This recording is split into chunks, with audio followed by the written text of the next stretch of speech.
What's up, guys? Obviously, we're here in Huntsville at my parents' place now. It was a little later than I wanted to, but made it here now.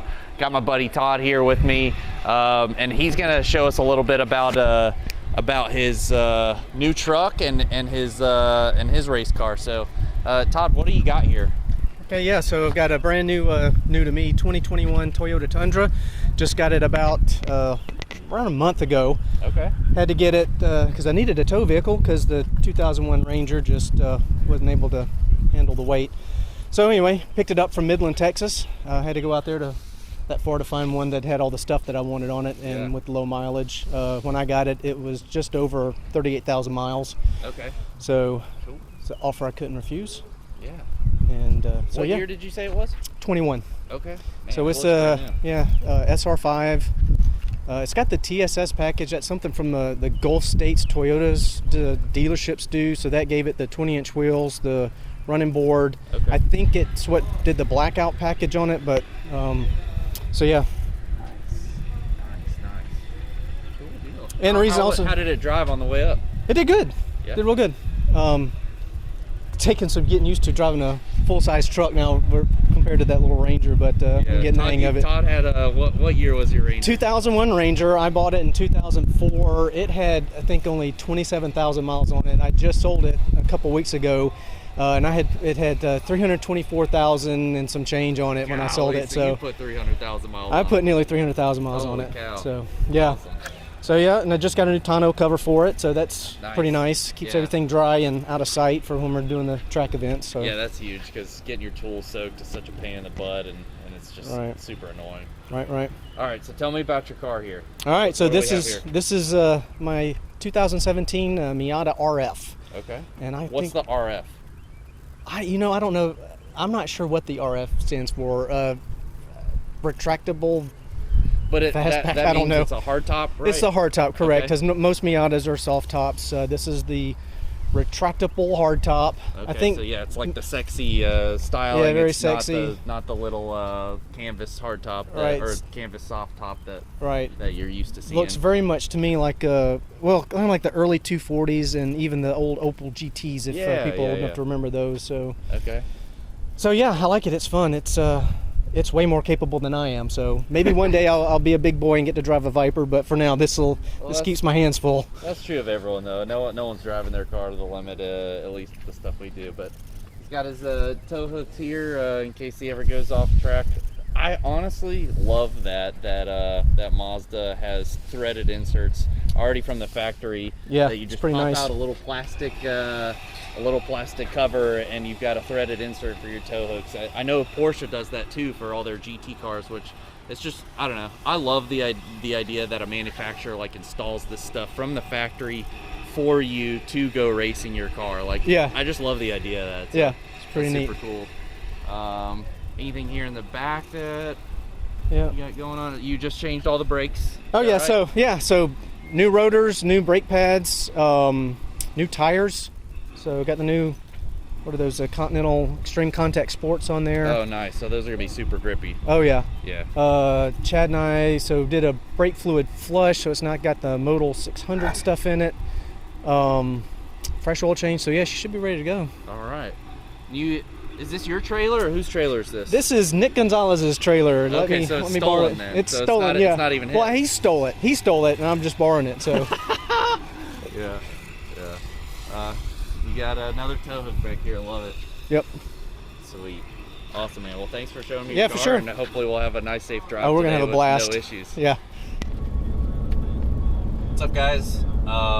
We're about 30 minutes from NCM right now, the National Corvette Museum track in Bowling Green, Kentucky. We have hit a bunch of traffic today. There's tons of construction on 65 and just tons and tons of traffic in Nashville. So that was really frustrating. So we're way behind schedule. It's 5:15 right now, and they close early registration at 6 o'clock. So not a big deal, but I would love to get my stuff done today if I can, so I don't have to rush to do it in the morning. So Todd and Chad are probably a little ways behind us. They probably can't see them on the screen right now, or in the rearview mirror. trying to hustle to get there. So Dad and I were talking though, and one of the things that I told him was yesterday how I felt like I had all these things that meant a whole lot to me, but maybe weren't that huge in God's eyes, like my truck acting up and blowing a tire on a highway. Like it's not really that big a deal in the grand scheme of things. And so I talked about how neat it was that he still is willing to intervene on our behalf and help us out in our time of, or our perceived time of need. And so I asked Dad if there's any kind of situations where he felt like he really needed help, even though in the grand scheme of things it wasn't that important, but it was neat to see that God acted. And so Dad, do you want to share that story a little bit? Sure. Several years ago, my wife and I were moving from Columbus, Georgia to Madison, Georgia, and I was towing our boat with old Suburban to Madison, Georgia. We ended up taking back roads because I was fearful of driving on the interstates.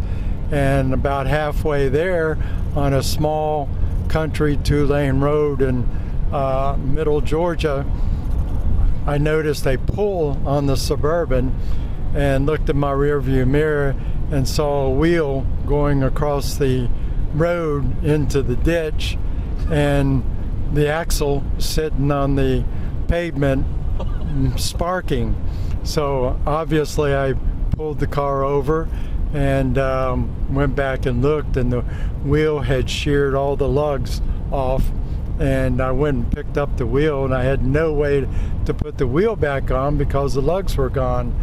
And not more than half an hour behind this incident, a truck pulls up and asks us if we needed help, and the guy basically had a rolling shop in his truck, and he had lugs and a welder and anything you need to fabricate anything, and he put lugs back into the wheel hub, got the wheel back on the trailer, and we were off. And we were just certain that it was an angel of God sent there just to help us. And that was a pretty remarkable situation. My wife is fully convinced to this day that that was an angel sent by God.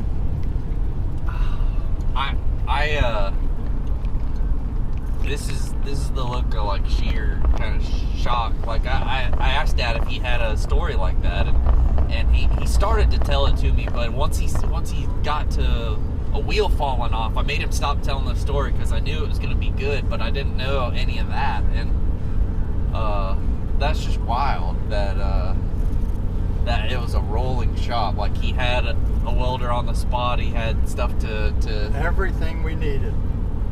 That's amazing. To get us back on the road. Man, that's just really cool. So I'm glad you shared that, and I'm glad we could take the time to cover a little bit of this. We'll probably pick this back up when we get a little closer to NCM, when we pull in the paddock. I'll show you some cars and give you the tour and introduce you to my buddy Brian, and then that'll probably be the end of day 2, and then day 3 we'll be doing some racing. So keep tuning in. All right, we are here at the beautiful National Corvette Museum racetrack, known as NCM. We're here with Chin Motorsports. We've just checked in and done our tech. We just made it. We made it by just a few minutes, and they just closed down tech a few minutes ago. We came in wearing these Just Track It shirts, which is a different tracking organization that I guess competes with Chin, and they gave us such a hard time about it. They asked us if we would be willing to trade in our shirts for one of theirs, and I started laughing. I told them I'd buy one, and I did, and so I brought my dad in there, and they offered him a trade-in, and he did it. So he took his shirt off on the spot, and he traded it in to get a different one. So I just couldn't believe that. It had an oil stain on it, so he said he wanted to get rid of it. But yeah, so we just made it here, or it's beautiful, beautiful evening. Only a few cars here. I mean, there's probably like 30 cars here right now. There'll probably be like closer to 150 tomorrow. Maybe not that many, but maybe around 120. So super cool. Buddy Brian's right here. We'll probably come over and meet him real quick and have him show us his car. So here's my buddy Brian's car. He's got a Subaru BRZ. This thing is like full on tracked out. He's got his little diffuser down there, his tow hooks. He's got a big old wing here in the back. It looks like it's got a few points of adjustment here to change the angle of the wing to get more downforce, so that's awesome. Looks like he's got some aftermarket brakes here. I don't recognize the Apex wheels. He's got some Hankook tires. They might be the RS. Yep, they're the RS4s. Those are real good tires.